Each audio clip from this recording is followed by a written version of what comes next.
Bien, queridos hermanos, ya estamos listos para nuestra clase. Estamos al fin de este curso del carácter de líder y este curso es bastante interesante en muchos sentidos, pero sobre todo en el sentido de cómo nos va formando. Y llegamos a la página 28 aquí me dice Connie en la letra H, porque en mis páginas no se ven, se quedan ahí escondiditas y vamos a ir leyendo ahí. Y en la letra H menciona precisamente las cualidades que debe buscar en un líder. Es decir, tú como líder tienes que buscar ciertas cualidades en un líder.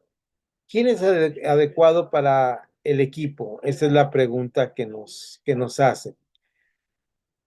Dice las cualidades que se deben buscar en un líder y nos da la cita que ya hemos escuchado varias veces de Primera Timoteo capítulo 3 y Tito 1.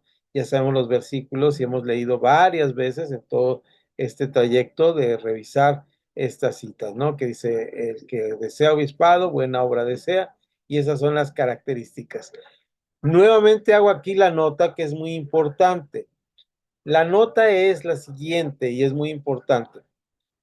Y voy a pedir que alguien me lea, por favor, si me ayudan. Primera de Timoteo, capítulo 3.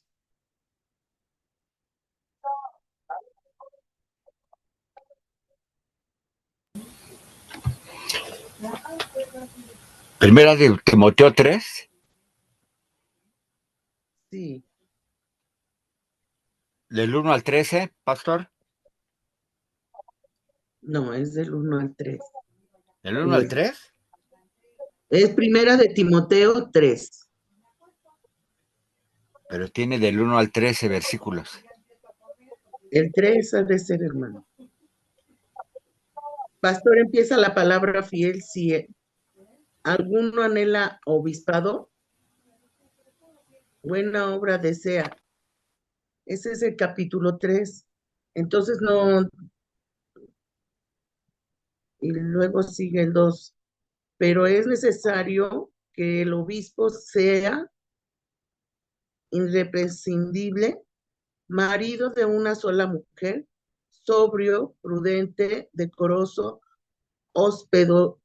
hospedador, apto para enseñar, no dando el vino, no dependiendo de, no pendenciero, no codicioso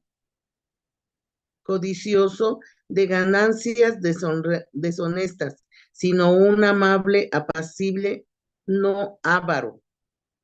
Quien gobierne, que gobierne bien su casa, que tenga a sus hijos en sujeción con toda honestidad, pues el que no sabe gobernar su propia casa, ¿cómo cuidar de la iglesia de Dios? No un neófito, perdón, no un neófito, no sea que no fietas, no no, fieto, Fito, sí. Adelante, Connie, adelante. no sé qué enva, envaneciendo, envande, ay Dios, perdón, Ah, envaneciendo, no te cae, preocupes, Connie. Si quieres, ahí lo dejamos. No sea, dice, no un neófito, no sea que envaneciéndose. Eso quiere decir que se crea mucho porque era nuevo. Neófito es la palabra nueva que estuvimos aclarando. Hasta ahí quiero que veamos esta lectura y regresemos a lo que nos dice en esta página 28, en la letra H, para que nos ayude a ver cuáles son estos. No son de ninguna manera requisitos antes de, sino son requisitos que debemos ir llenando, y cuando buscamos a alguien, aunque tenemos que tener esto presente, tengamos en cuenta que son requisitos que debe ir llenando la persona que desea estar en este trabajo. En clases pasadas ya dijimos que lo ideal sería que quien encontráramos tuviera todas esas características, pero desafortunadamente esperamos que en los menos casos no tengamos palomita y que tenemos que trabajar en estos casos, ¿de acuerdísimo? Entonces, en estos casos tenemos que trabajar. Estoy ahora que estaba leyendo Connie, estoy viendo que ya llegó Pastor Samuel y el Pastor Juan. Así que bienvenidos. Estamos ahí en la página 28. Estamos preparándonos para esta lectura después de los dos pasajes que hemos estado viendo que son paralelos y nos hablan más o menos de los mismos argumentos, que es 1 Timoteo 3 y Tito 1. Ahora sí voy a ir dando lectura a nuestro, voy a subir un poco, lo voy a dejar de ver un poquito, voy a subir un poquito a mi letra. Ahí estamos, dice. Vean ustedes cómo tenemos ahí esta parte tan importante que dice las cualidades que se debe buscar en un líder, ¿verdad? Buscar, ya vimos lo de las palomitas y cómo es esto. Cuando hay que nominar, es decir, señalar a alguien o seleccionar un líder en la iglesia, ¿qué cualidades buscaríamos? Damos aquí las cualidades interiores necesarias para funcionar como líderes, según Samuel de Rima, autor de Learning from the Inside Out y The Art of Self-Leadership, que traduce aquí la persona líderes desde adentro hacia afuera, en primera traducción, y el arte de autoliderar de Baker en el año 2000, y pastor de la Iglesia Bautista Central en, eh, no sé cómo es el nombre, Sioux, dice así, el Sioux Falls, cataratas del Sioux, en Dakota del Sur. Eh, y nos habla aquí de una pues pregunta que es interesante. Fíjense la pregunta. ¿Qué cualidades se necesitan para ser anciano, miembro del consejo? ¿Sí? Para estar dentro del equipo pastoral. Y este señor Rima nos dice, don Samuel nos dice, si miramos cuidadosamente lo que Pablo dice en 1 Timoteo capítulo 3, lo que estaba leyendo Connie, las cualidades para el líder de una iglesia se refiere casi exclusivamente a rasgos de carácter. ¿Qué es un rasgo de carácter? Lo que nos hace ver cómo es una persona. La única habilidad que debe tener el líder es la de enseñar, mientras que todas las demás tienen que ver con el manejo de la vida interior. Es decir, la única cualidad que tiene que tener, que no es interior, sino que es exterior, es la de enseñar. Por lo tanto, la mayoría de las características que debe tener un líder tiene que ver con su formación interior, lo que tenemos dentro de nosotros. De modo que el requerimiento primordial para ser líder en la iglesia tiene que ser el desarrollar el carácter personal, es decir, nuestra manera de ser y actuar y pensar. ¿Qué atributos busca en un líder potencial? Pregunta, y nos hace una serie de respuestas que son 6 respuestas. Vamos a ir viendo cada una de ellas y vamos a ver que estas características son importantes para un líder y que tienen que ver con lo interior. Una relación espiritual vibrante con Cristo. 2 puntos. Es muy difícil colaborar con alguien que se ocupa del liderazgo espiritual, pero que personalmente ha perdido contacto con el Señor. Es decir, tiene que reflejar espiritualidad en su propia vida, es decir, nuestra relación con Dios estando tan presente en nuestra manera de actuar y ser, es lo que debe tener en esta relación espiritual vibrante con Cristo. Segundo, deseo de servir, es decir, una actitud de servicio. Hay una historia que cuento que sin embargo muy impactante para mí, porque, y no es por lo que hizo la persona, sino por cómo me sentí yo. Fui a dar una clase a una iglesia y cuando me dan, pues ya saben que yo siempre pido cafecito y cuando me dan mi vasito de cafés de esos de térmicos blancos, ustedes los conocen, y cuando agarro el café, seguramente era un vaso que estuvo mucho tiempo almacenado y cuando lo levanto, se cae la parte de abajo de, de la, de la taza, del vasito blanco de café, y se empieza a caer todo el café al suelo. Yo estaba parado, afortunadamente no estaba sentado, me iba a sentar a dar la clase. Cuando tomo el vaso, se cae al suelo y cuando cae en el suelo, hace un charco, ¿no? Y entonces un hermanito que estaba ahí, un querido amigo también, y ahora hermano en Cristo y ahora amigo, lo que hace es, sugiere, está ahí listo para atender, va y agarra el trapeador y empieza a limpiar el piso. A mí hasta ahí se me hizo normal. Después de que limpia el piso, trae un trapo, trae dos trapos, uno lo pone en el suelo, se pone de rodillas y ¿saben qué hace? Empieza a limpiar mis zapatos. Y a mí me da mucha vergüenza. Le digo, no, hermano, no puedes limpiar mis zapatos. Entiendo que es una actitud de servicio, pero yo puedo limpiar mis propios zapatos. Pero luego me dio vergüenza porque eso me estaba enseñando que el hermano era capaz de servir. ¿Se dan cuenta? Era algo, me estaba diciendo que era una persona que era capaz de servir. Ahí se mostraba algo interesantísimo. Tenía una capacidad increíble de servicio.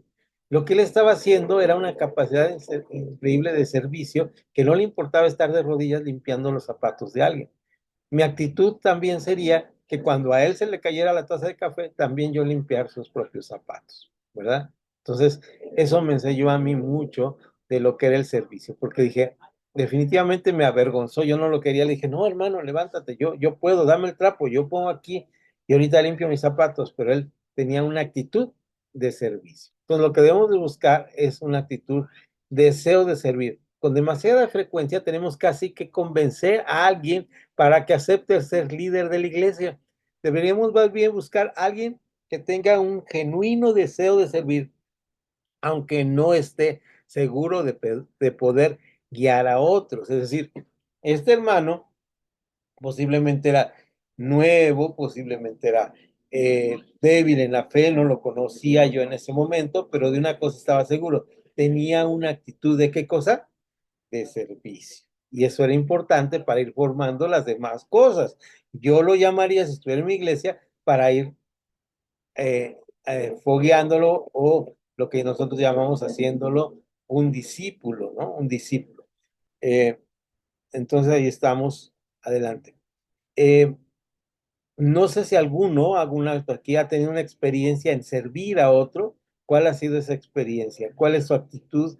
¿Que ha encontrado algún líder? Puede interrumpir y contarme, así como yo conté esta experiencia, cómo descubrimos a personas que tienen esta capacidad de servir genuinamente. Eh, Luego hay algo que dice aquí, que es el número 3. Fíjese bien cómo se llama. Dice ahí autocontrol, sí dice ahí autocontrol, sí, es lo que dice autocontrol. Si uno no puede manejar su relación con su esposa o hijos, recuerden que dice que gobierne bien su casa, ¿cómo puede empezar a manejar relaciones tan complejas como las que hay en la iglesia? La pregunta.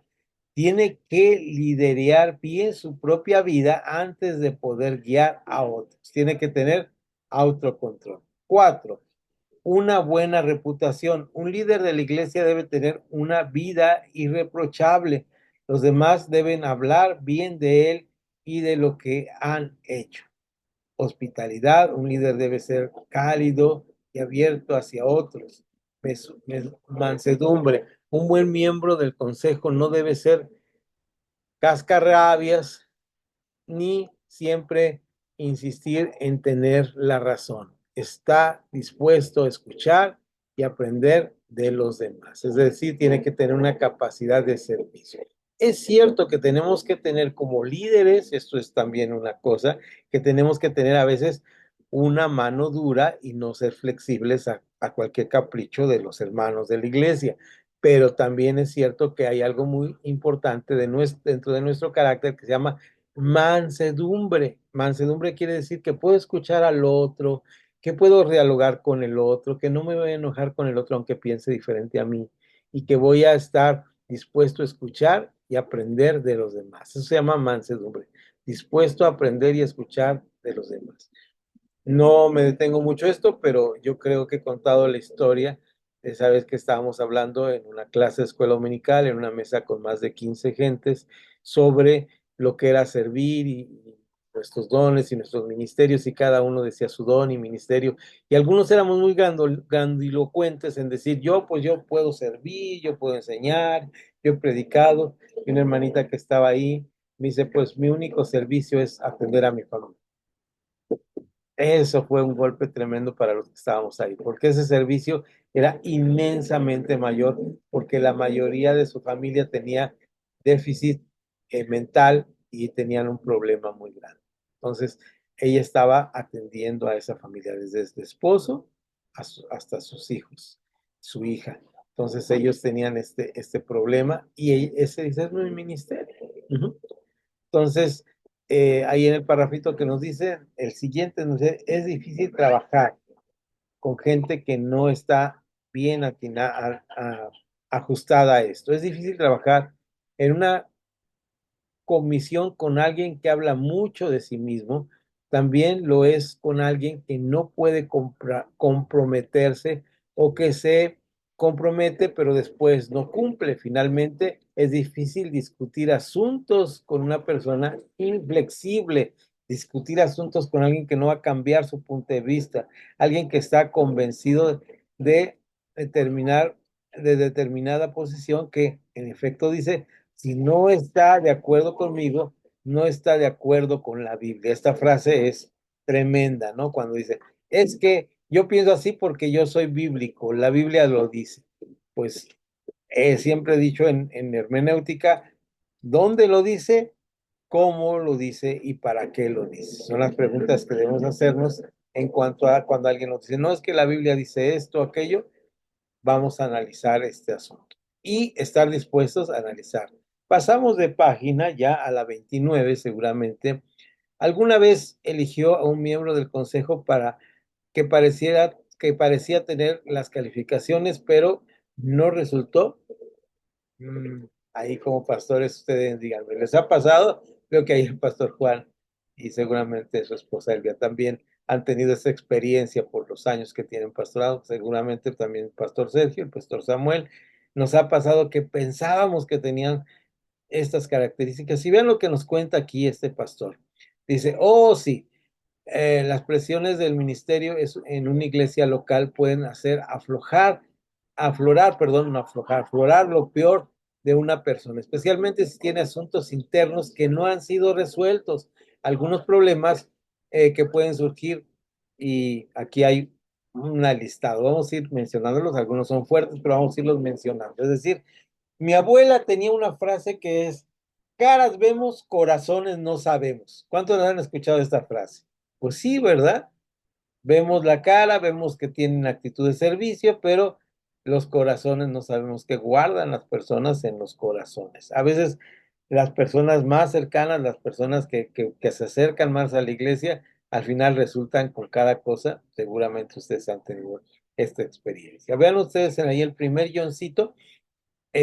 Cuando me fallen los ojos, me van a ayudar ustedes, porque tengo así una cosita en mi ojito, en la central de este lado, y cuando voy afinando la vista se va haciendo oscurito y ya no veo las letras, se me borran, pero ayúdenme ustedes si les pido ayuda y están listos, ¿no? Cualquiera me puede ayudar. Síganme con la lectura. Falta de lealtad hacia el equipo. Aunque todos los miembros no están de acuerdo con una decisión, una vez que se ha tomado, deben apoyarla públicamente. Algunos tienen tanta necesidad de ser aceptados que le dicen a la congregación, bueno, yo voté en contra de eso, pienso que fue una mala decisión. Eso crea problemas importantes para el resto del consejo. Es decir, son iglesias que se manejan por votación. En nuestra comunidad de fe no nos manejamos por votación, sino por llegar a un consenso. Les he platicado esto.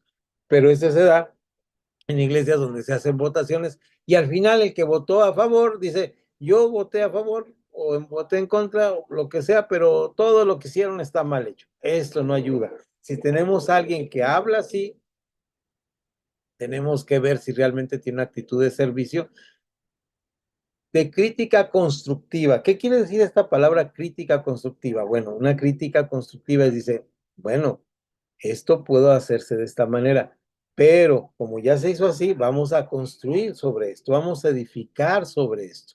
Esto se da en todos los niveles, en las juntas de colonia, donde hay cualquier relación humana, tenemos este problema.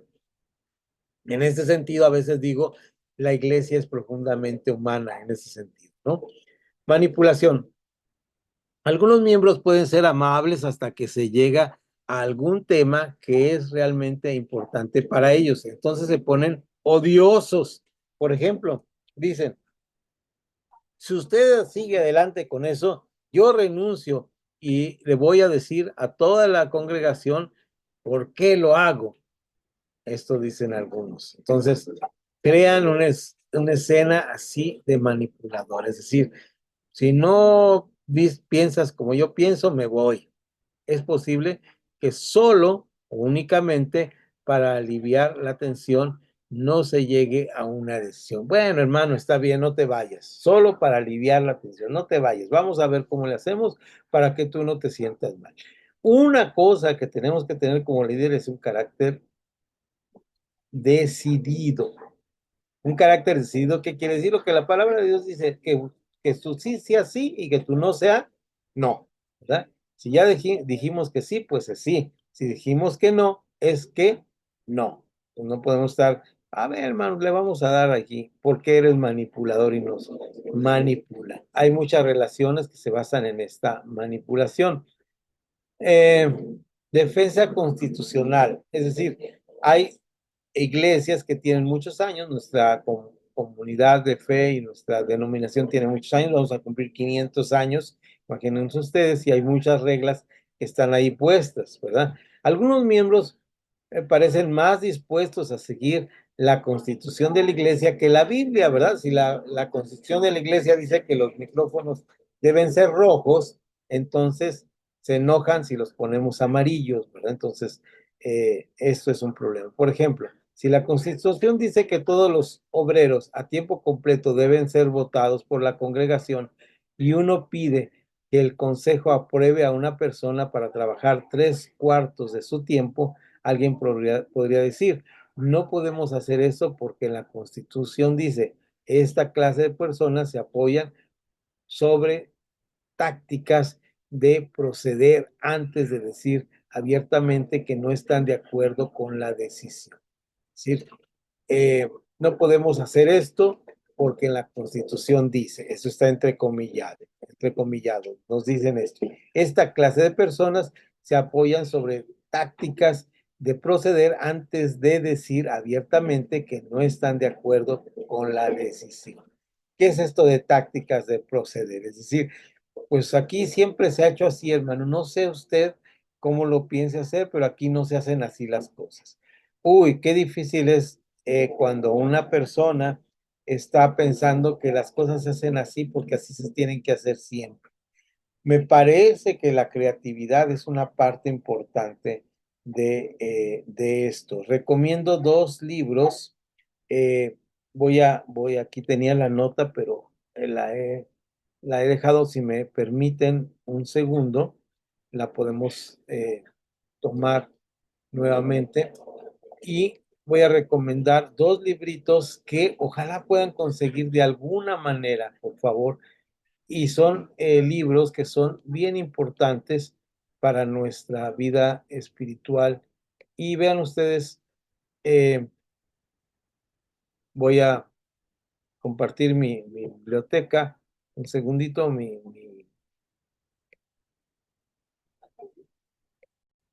y tenemos, bueno, están muy chiquitos ahorita, no los alcanzan a ver. Ya, ¿se ven ahí? Pónganme un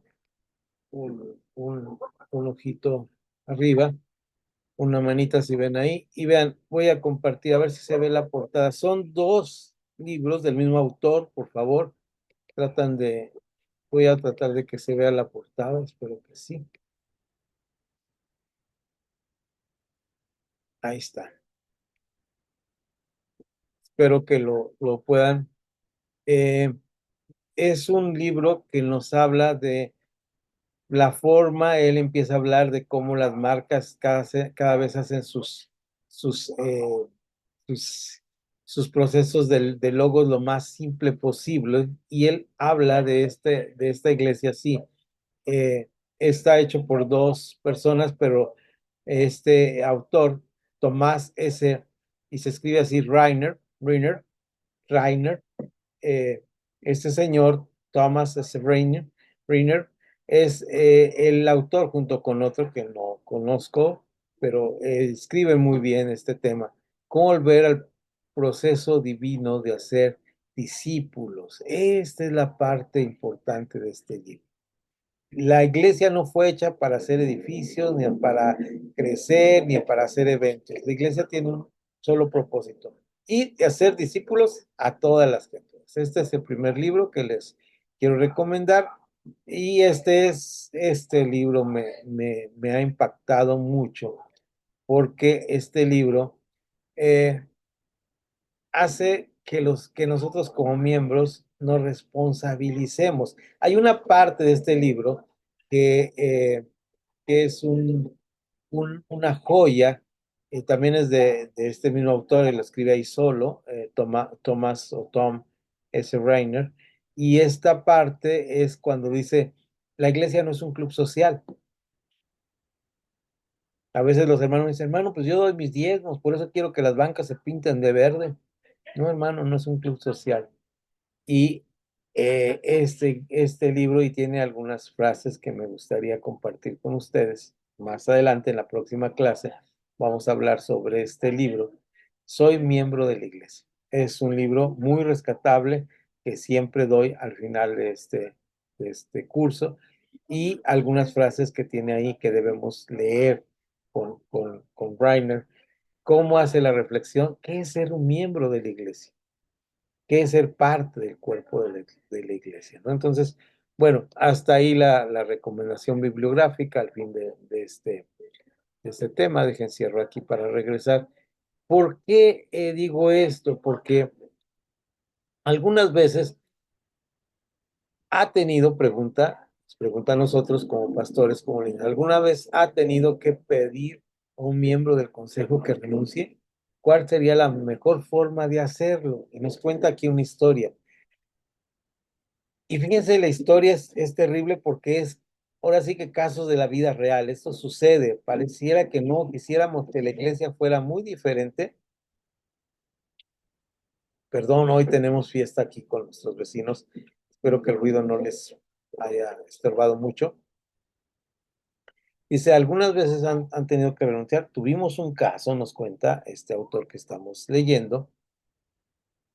Tuvimos que pedirle la renuncia a un anciano por tener adicción severa y larga data a la pornografía. Su esposa me dijo que cuando estaba limpiando el garaje encontró una gran cantidad de videos pornográficos. Nos pidió que sacáramos a su esposo del consejo. Otro anciano, otro anciano y yo lo enfrentamos y le pedimos que renunciara, es decir, no vamos a decir nada, renuncia tú para que no se haga escándalo en la iglesia. A veces hago el comentario, a veces nos importa más la imagen de la iglesia que el pecado que cometen las personas, ¿no? Decimos, ¿y cómo va a afectar esto a la iglesia? ¿Recuerdan algo que pasa con la iglesia institucional católica romana? ¿Por qué cubren tantos pecados de pederastia? Por temor a que se les desbarate, por vergüenza de la iglesia.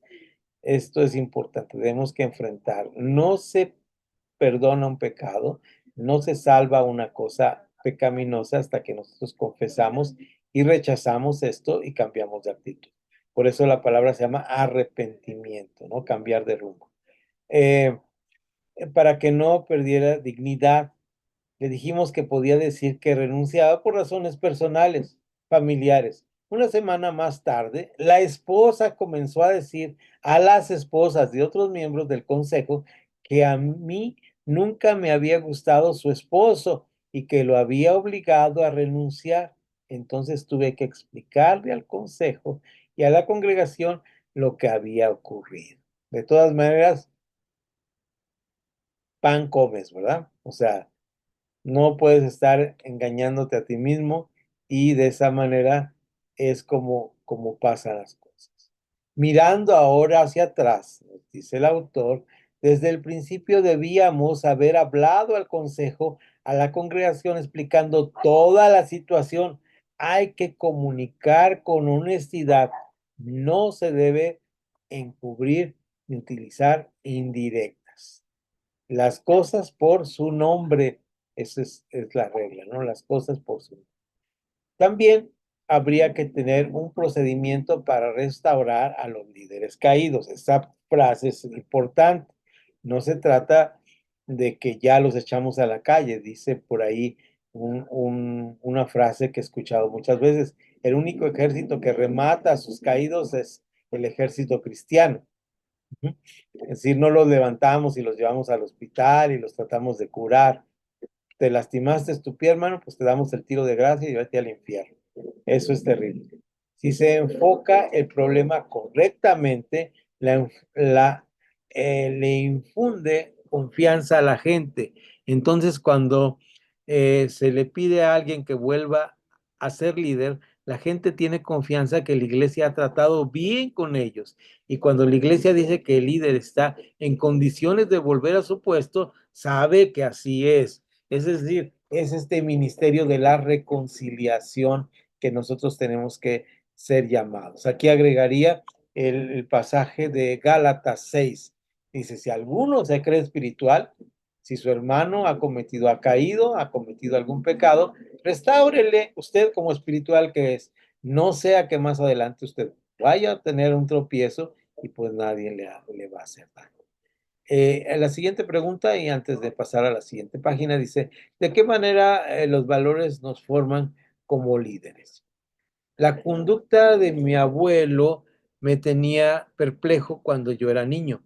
Cuando estábamos en una pequeña casa en la reserva indígena de Spokane, uh, abarrotada de muebles de segunda mano, restaurados, me preguntaba por qué siempre estaba arreglando algo. Cuando le pregunté a mi padre, ¿por qué es así el abuelo? Me respondió, porque así es él, así es él. Hoy comprendo que las costumbres raras de mi abuelo estaban impulsadas por valores personales profundamente enraizados, que se habían forjado en el crisol de un periodo de mucha escasez. Por la edad que está hablando esta persona, digo yo, posiblemente había vivido este abuelo, pues la gran recesión después que pasó la Segunda Guerra Mundial, ¿no? En los Estados Unidos. Lo mismo sucede con los líderes de la iglesia. Los valores que sostenemos han sido formados por nuestras experiencias pasadas. De modo que es esencial poder identificar claramente y articular nuestros valores singulares. Esto minimiza el potencial caos, trastornos y la posible desintegración de una organización que puede ocurrir cuando hay un conflicto entre nuestros valores y los de la organización que lideramos. Perdón. Los valores forjados en el crisol del Señor son los importantes. Todo lo que nos pase, no estoy hablando de pecado, todo lo que nos pase, las situaciones que llamamos las situaciones que no podemos controlar, se llaman eventos externos, ¿verdad? ¿Cuáles son los eventos externos? Pues que ponchó la llanta, es un evento externo, no lo programamos, no está, se ponchó la llanta, entonces necesitamos entrar en esa situación y eso nos forja como personas. ¿En qué sentido nos forja? Bueno, ya tengo mi gato para cambiar, mi herramienta adecuada, es decir, voy preveyendo, eso es formación de acuerdo a algo que me va sucediendo. Antes de eso, pues yo recuerdo, hablando de esos, este ejemplo lo traigo aquí en la notita que traigo, yo recuerdo que el primer carro que compré, ni me fijé si me habían dado gato, la primera vez que se ponchó mi llanta, me dijeron, ¿trae gato de refacción? ¿Trae llanta de refacción y gato? No me he fijado en la cajuela. Esos son los valores que nosotros debemos saber que tenemos ahí. Y eso se forja cuando se te poncha la llanta y entonces ya te das cuenta, sí traigo esta herramienta y así la tengo. Si no me funciona adecuadamente, porque en ese primer carro me dio una llavecita que era así todo endeble, una cosita así chiquita, pues entonces dije, tengo que comprar una llave como la que usaba mi papá, que era una llave de cruz, donde puedo subir y pisar para el lado adecuado. ¿Para qué lado se quita la tuerca? Todo eso me fue forjando en cómo hacer las cosas. Es lo que debe pasar con los valores cristianos que debemos, aquí dice, nuestros valores y los de la organización que lideramos. Y por último, decimos, ya no puedo ver, ¿qué valora más en un miembro del consejo? ¿Qué valora más en un miembro del consejo? Pregunta. Una de las primeras cosas que hice cuando llegué a esta iglesia fue decirle a los miembros activos, esto me gusta, lo leí varias veces y me gusta, y el consejo que lo que yo más valoro en ellos es la lealtad y honestidad. ¿Qué es lo que más valora de una persona? La lealtad y la honestidad. Si descubría que había chismes o habladurías en forma no apropiada o no bíblica, era suficiente base para su inmediato despido. No se puede trabajar y honrar a Dios como líderes si alguno es desleal o deshonesto. Eso impregna todo. Es indispensable tener confianza mutua. Busquemos nosotros ser dos cosas: tener lealtad y honestidad y recibir lealtad y honestidad. Y eso se ve en la práctica. Dejo mi anclaje para que me ayuden con las preguntas. Por ahí descanso. No, perdón. Ya no veo. Aquí está. Ahí los veo a todos. Ahí están, hermanos.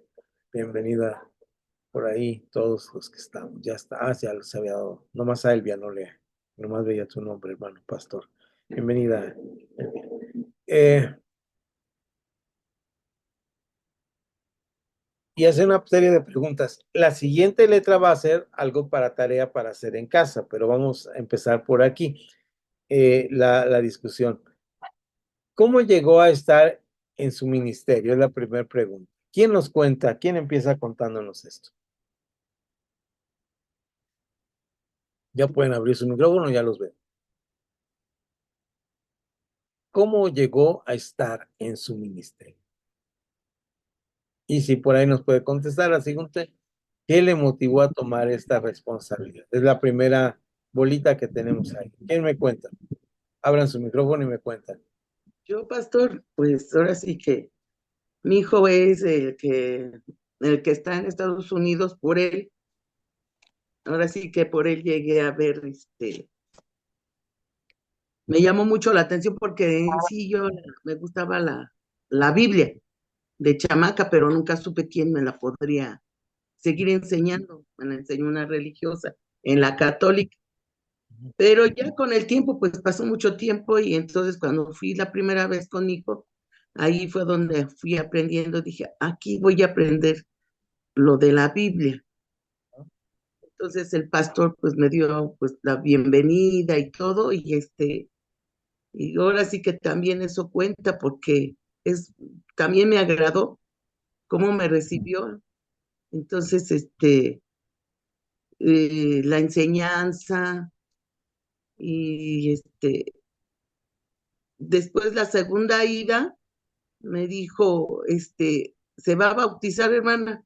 Y entonces le digo, sí, pastor. Y entonces mi nuera me dice, ¿estás segura de lo que va a hacer? Porque el bautizo es sagrado. Y digo, sí, no te preocupes. Pero ahí fue a donde comencé a ir a la iglesia. Llegué aquí y me dicen, la hermana que me regaló la Biblia, me dijo, dice, busque una iglesia allá. Le digo, sí, sí, la voy a buscar. La hermana Rufina me dijo, es que yo la voy a llevar a donde yo voy y así me traía la vuelta y vuelta. Y ya que me la agarro y le digo, no que me ibas a llevar a tu iglesia donde ibas. Y ya por ella llegué a la iglesia donde estamos con el pastor Samuel. Qué Ese bueno, es mi. me da mucho gusto que es de ahí algo muy interesante. El inicio de nuestro ministerio es nuestra conversión, porque ahí Dios da, dice, da dones. Y ahí pues, a veces nosotros nos preguntamos, si realmente tengo un ministerio, tengo un trabajo. Sí, todos tenemos un ministerio y un don.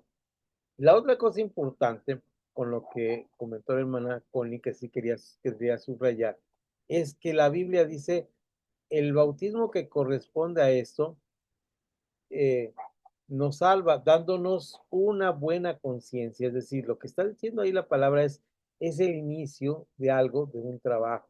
No nos bautizamos, hay dos cosas. No nos bautizamos cuando ya somos perfectos, ni después de bautizarnos somos perfectos, sino es un trabajo que tenemos que hacer. Eso es importante para el discipulado.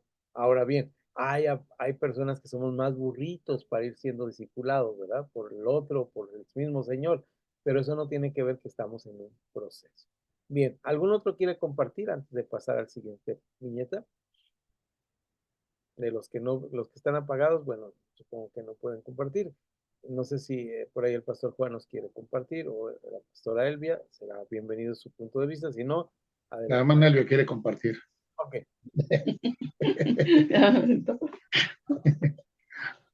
Bueno, yo llegué al ministerio por primero, pues desde que fui salva, bueno, que yo conocí de Dios, junto con mi esposo, que nos invitaron a una casa, a unos estudios bíblicos. Ahí sí empezamos. En el ministerio del pastorado, pues ya a él lo ungieron como pastor y pues ya yo también tuve que, o sea, iba incluida En el paquete. en el paquete. Entonces, al principio, pues yo decía, no, pues tú eres el pastor, yo soy nada más. Pero ya con el tiempo, pues te vas dando cuenta que sí es necesario el apoyo de la esposa también, como en el pastorado, y ya así empezamos los dos a servir a Dios en el pastorado. Claro, porque Dios le había dado de antemano el don de la pastoral. Y entonces, cuando se complementa el trabajo de su esposo como pastor, porque usted también tiene una actitud pastoral, ¿no? Y eso lo vemos en sus comentarios, en lo que hace. Entonces ahí el Señor nos muestra ese camino que tenemos que andar. Dice, ¿cuáles son algunos valores básicos que usted tiene en cuanto a la familia, el trabajo, las finanzas, la salud personal y en cuanto a divulgar información? ¿Cómo afecta estos valores su ministerio? Eso es una pregunta mucho más personal, pero debemos subrayar que todo esto tiene que ver. Un buen líder, que ha formado el carácter de líder, el Señor en nosotros, tiene un equilibrio y una forma de tomar decisiones que le llamamos éticas, es decir, que trabaja sobre esto. Vamos a leer al final de esto un pasaje, un versículo pequeño en Romanos 12, pero tiene que ver con esto. ¿Cuál es nuestra motivación para hacer las cosas? Eh, Cuando piensa en posibles miembros del consejo, ¿qué cualidades importantes debe buscar? Esa es una pregunta también muy personal y debemos buscar estas cualidades. La letra, la letra siguiente es una evaluación de corazón y después de leer ustedes Mateo 20, 22, 35 al 37, Hebreos 10, van a hacer esta evaluación. Por ejemplo, el uno dice, obedezco a Dios por algo, ay no, perdón, ya. Obedezco a Dios por algo casi todos los días, y ahí dice, nunca siempre. Soy, Agradezco, perdón, agradezco. agradezco. Dice, agradezco a Dios por algo Ok, que casi todos los días. ok, agradezco. Gracias, Pastor Samuel. Ella leyó bien el Pastor Samuel. Disculpen, ya cansado. Le doy gracias a Dios al ya no le doy gracias a Dios el crédito por todo lo que soy y deseo. Y aquí es la parte, nunca o siempre. Entonces, esto es una autoevaluación. Forma parte de mi vida confesar mi pecado a Dios. Eso es importante, ¿verdad? Ahí vemos. lo escondo, lo guardo. Fíjense, delante de que conoce todas las cosas. O estoy siendo transparente. Examíname, dice. Procuro escuchar a Dios en oración y dice, todos los días o casi todos los días leo la Biblia. Esta es una autoevaluación que debemos hacer. En base a nuestra calificación, saquemos nuestra ventana de oportunidad, es decir, ¿qué me falta hacer para tener esta evaluación? Así nos vamos, son 10 puntos y lo van a hacer ustedes. Por favor, lo hacen ahí, lo apuntan en un cuadernito y hacen una reflexión final. Dice individualmente cuáles son sus áreas más fuertes después de haber esto, qué necesita más atención, también como grupo, cómo responderíamos a estas preguntas, es decir, grupalmente también podemos hacerlo con nuestros líderes, con la gente que está cerca de nosotros. ¿Qué nos pide Dios para que Él pueda obrar más poderosamente entre nosotros? Y hacemos una oración, como Pedro le pidió a la gente que hiciera en Hechos capítulo 3, pidiéndole a Dios que traiga tiempos de refrigerio para ustedes y para su iglesia. Este es un ejercicio de reflexión importante que debemos hacer. Yo no digo que cada que tenga esta vez el curso que tenemos, sino es un ejercicio que nos propongamos. Yo he propuesto eso, que lo guardemos esta hojita, que lo copiemos y lo hagamos por lo menos en los propósitos de Año Nuevo. En los propósitos de Año Nuevo, y les he pedido a los hermanos también el día después de su cumpleaños. A ver, ¿cuándo cumplen años cerca? ¿Quién cumple años más cerca? Yo ya hasta el 9 de septiembre del año que entra, así que a mí me falta. Pero ¿quién cumple años ahora próximamente? ¿Todos mucho después? Bueno, ¿quién es el... hermano Juan, ¿cuándo cumple años, hermano?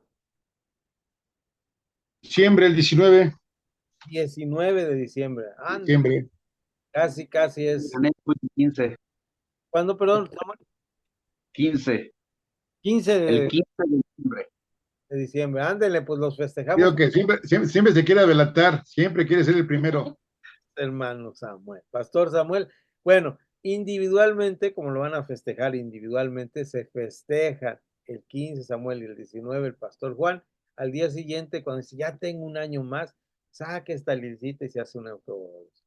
Luego, el 1 de enero, el 2 de enero, cuando empiece el año, se vuelve a hacer esta evaluación. Tengámoslo ahí presente y evaluémonos. Y al final digamos, Señor, trae tiempos de refrigerio. El Señor siempre trae tiempos de refrigerio, son buenos. Ahora sí, me ayudan, hermanos, a leer, por favor, la letra J, y alguien me va buscando, por favor, Filipenses 4, del 11 al 13, Proverbios 38, Salmo 131. Vamos a leer estos pasajes. Y la letra J dice, la senda del contentamiento. Este tema es bien bonito, me gusta mucho y vamos a tomarlo aquí para ir hablando sobre esto. Por favor, ¿alguien me ayuda? Primero leyendo y estos pasajes. ¿Quién me lee Filipenses 4, 11 al 13? Luego Proverbios 38, si es 8 ahí, ¿verdad? Y Salmo 131. ¿Ok? Entonces ahí vamos, por favor, con eso. Adelante. No lo digo porque tenga escasez, pues he aprendido a contentarme cualquiera que sea mi situación. Qué bello es eso de Pablo. ¿Hasta el 13? Sí. Sí. Sé vivir humildemente y sé tener abundancia en todo y por todo. Estoy enseñado así para estar saciado como para tener hambre, así para tener abundancia como para padecer necesidad. Hoy precisamente me acordé que había publicado hace mucho tiempo este versículo en una traducción y lo busqué y lo encontré. Entonces lo voy a compartir con ustedes para que vean ustedes cómo acá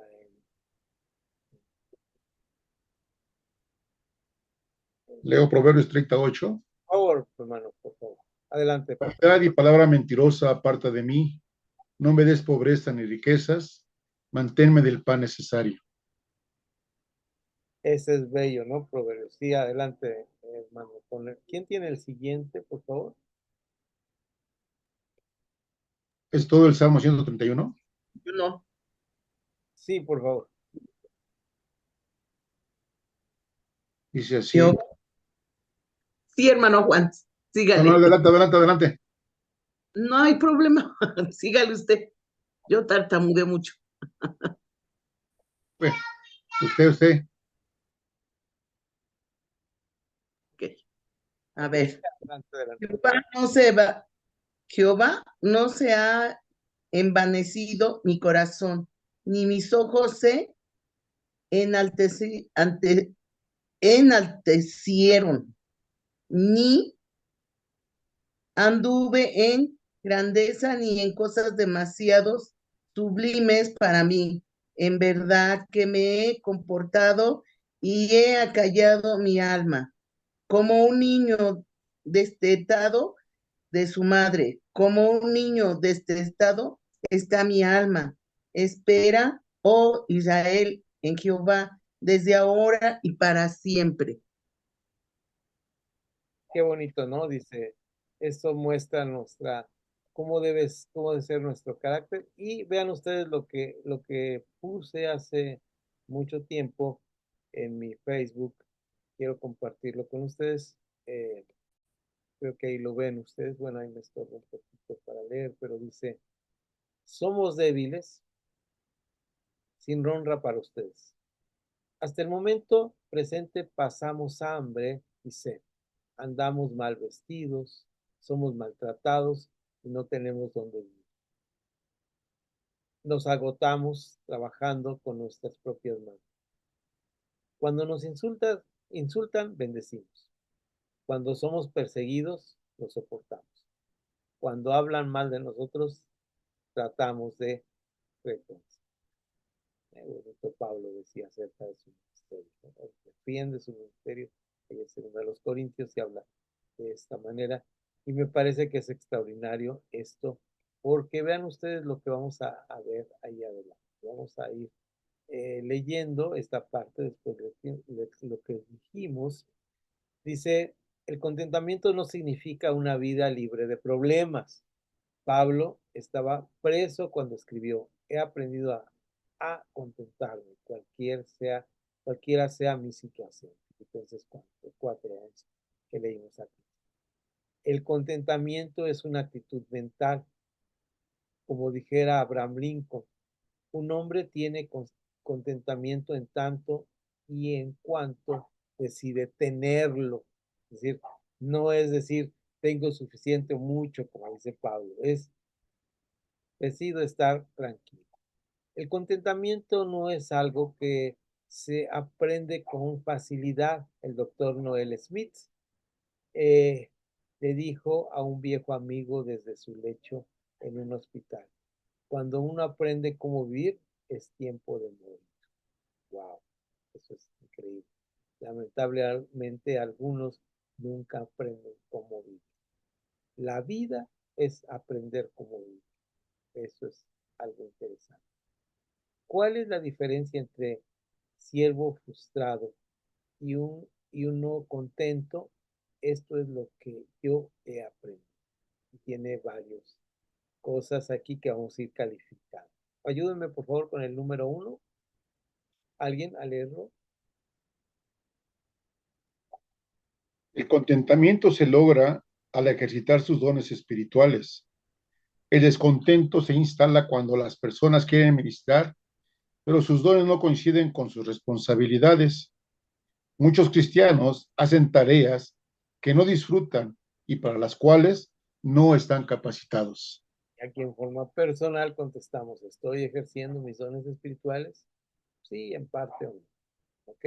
¿Alguien me ayuda con el 2, por favor? Bien, el problema. ¿A quién adelante? Adelante. El contentamiento se logra al disfrutar de su ministerio, ahí donde está ahora. Si no puede disfrutar de su servicio cristiano, semana tras semana, seguro no disfrutará la meta si no siente satisfacción en el camino. No estará satisfecho cuando llegue a su destino. Esto es, cada domingo tenemos que estar listos para trabajar con gozo en el Señor, ¿no? Estar dispuestos a esa parte. El número 3, ¿alguien lo tiene? Bueno, dice, el contentamiento es producido por la estabilidad económica y no la seguridad financiera. Subraye esto, que son dos cosas distintas. Estabilidad económica es tengo lo suficiente porque Dios me da lo suficiente. ¿Mm? Seguridad financiera es cuando dice, pues pase lo que pase, no importa lo que venga, yo siempre tengo el dinero. La cosa es que el dinero nunca alcanza para todo, ¿no? El mayor destructor del contentamiento es la inestabilidad económica. Había una frase que decía mi abuela, que recuerdo mucho, dice, donde no hay harina hay pura muina, ¿no? Muchas personas nunca se afirman en su ministerio cristiano porque están atados a sus tarjetas de crédito. La estabilidad financiera no se logra con un aumento de ingresos. Bendita la persona que aprende el arte de manejar su dinero. Sabrá lo que es contentamiento, sea cual fuere su ingreso anual. Es decir, con lo que tengo es suficiente. Sé tener y no sé no tener. Tengo estabilidad financiera, si no paro. Número 4, ¿alguien me ayuda, por favor? El contentamiento se logra al conocer el verdadero valor de las cosas. Falta de control de sí mismo es una señal de inestabilidad, especialmente en el área de las posesiones. Pienso que fue necesario que me trasladara a Kenia y a trabajar con tribus indigentes para poder comprender el significado de la oración de Agur. No me des pobreza ni riquezas, manténme del pan necesario, Proverbios 38. Feliz quien pueda decir con Pablo, teniendo sustento y abrigo, estemos contentos con eso. Primera de Timoteo 6:8. El contentamiento, ¿verdad? El contentamiento es algo que debemos aprender. Lo que tengo es lo que Dios me da y eso es suficiente, ¿verdad? Eh, ¿Cuáles son sus dones? ¿Cómo poder ser mejor utilizados? Específicamente, ¿qué cosas estorban en su capacidad de contentamiento? Pues la incertidumbre en mi caso, ¿verdad? ¿Qué va a pasar? Cuando ya llega a cierta edad, dice, bueno, ¿y cómo me voy a jubilar? ¿Qué me van a tener cuando ya no puedo trabajar? Todo eso nos viene y nos invade, pero debemos tener la manera de decir, con lo que tengo es suficiente. Dios nunca deja a nadie en desamparado. Siempre Dios está. He contado ese testimonio muchas veces y siempre me llena de gozo. Es decir, en la pandemia, cuando mi esposa, mi hija no tenía trabajo, estaba en el instituto bíblico, cuando yo estaba sin trabajo también, fue el momento en que mi esposo y yo dijimos, mira, es cuando más tenemos la alacena llena, ¿no? Es bonito esa parte. Ya llegamos a la parte K, que es el final de esta parte, y ahí vamos a poner rayita en la parte K porque la vamos a ver la próxima clase, que es ya chiquitito y luego un cuestionario que es personal, y vamos a, Riner, vamos a leer algo de este autor, de su libro, unos pedacitos chiquitos. Lo voy a tener para ustedes, lo voy a mandar desde el lunes, voy a estar trabajando en mandar pedacitos para que ustedes me ayuden a leer una parte de esto, y con esto vamos a terminar nuestro curso de formación de líderes, sobre todo en esta parte de los miembros, ser miembro de la iglesia, porque esto nos va a ayudar a ser mejores en nuestro carácter de líder, teniendo iglesias sanas y fuertes. Pues hasta aquí dejamos nuestra grabación, pero si hay algún comentario, adelante, alguna pregunta, adelante.